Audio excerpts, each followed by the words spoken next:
I don't think I've done a boulder in a cooler position than that. And that was kind of the theme of this whole trip. Recently, Amanda, Audrey and I headed over to the southwest coast of Western Australia to see Amanda's folks. I kind of knew what I was in for with the climbing over there.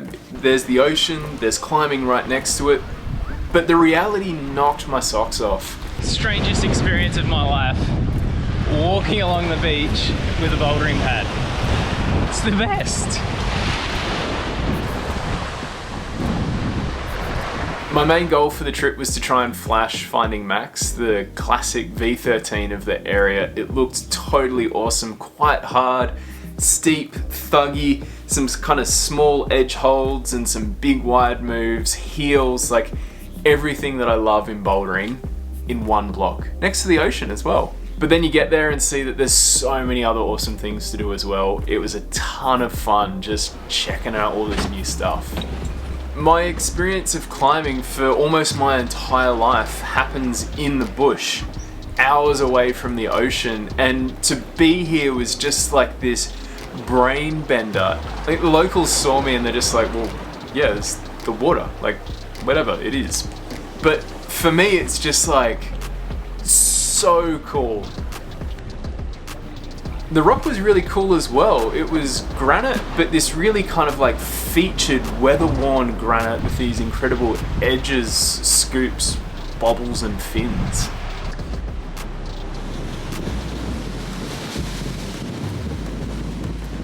There was this cool project that I got shown that was a link up of a V9 called the Hot Contrivances into Drop It Like It's Hot, which is like this 10-11 kind of thing through this slot.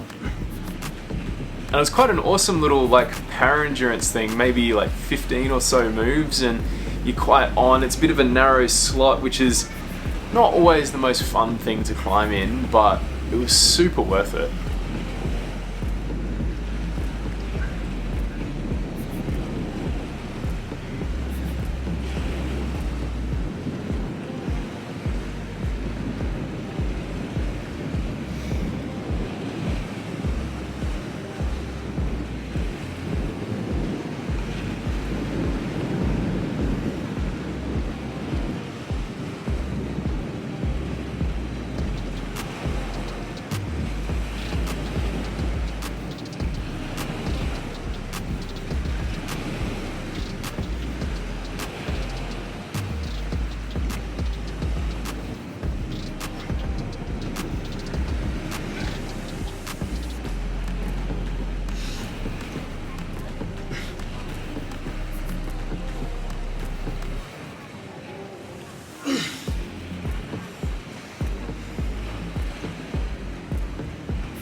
Had to drop the clutch on those last couple moves, far out. Thought it was off.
Then there was this other thing that I did that I thought was Crimpin ain't easy, but turns out it wasn't. And here's this totally awesome new addition to this boulder. It's really rad.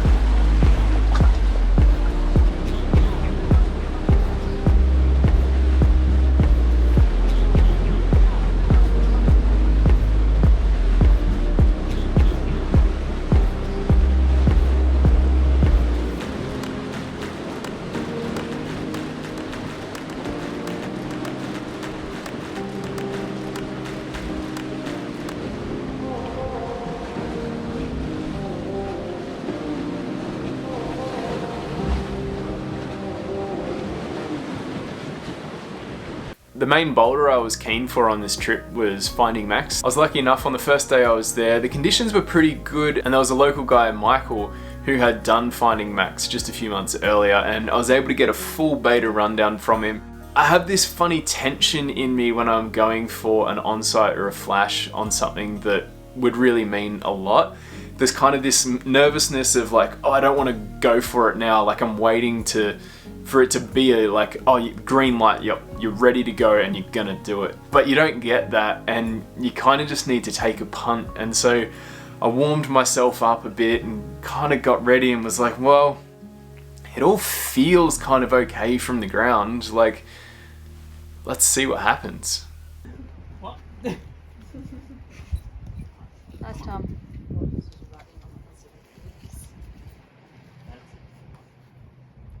Come on. Yes.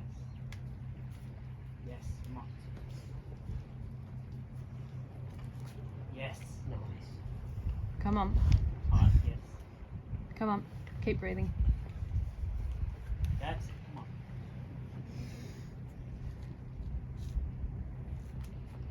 Come on. Yes, come on.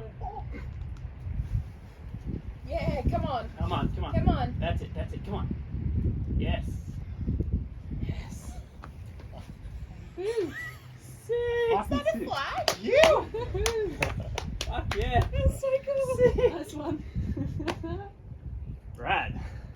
That's sick. Topping out on a hard flash always feels pretty awesome. As much as I'd like to say I've flashed V13, it just didn't quite feel hard enough. I know it's very much my style, and so you kind of need to take that into consideration, but still it just wasn't quite there. I'd say it's potentially a bit more in that like 11, 12 range for me. You do get pretty spread out on it, and maybe if you're a bit shorter it can feel a lot harder. Like I just wasn't working at the absolute extreme of my reach the whole time, but I also kind of think there's a few other options there for feet and that sort of stuff. I always kind of think as well that the person that flashes something and the person that spends 500 days on something are the two least qualified to give an opinion on a grade, because both of them are kind of at the extreme end of the experience. Either way, it was super fun to flash something hard, and I can't wait for more, and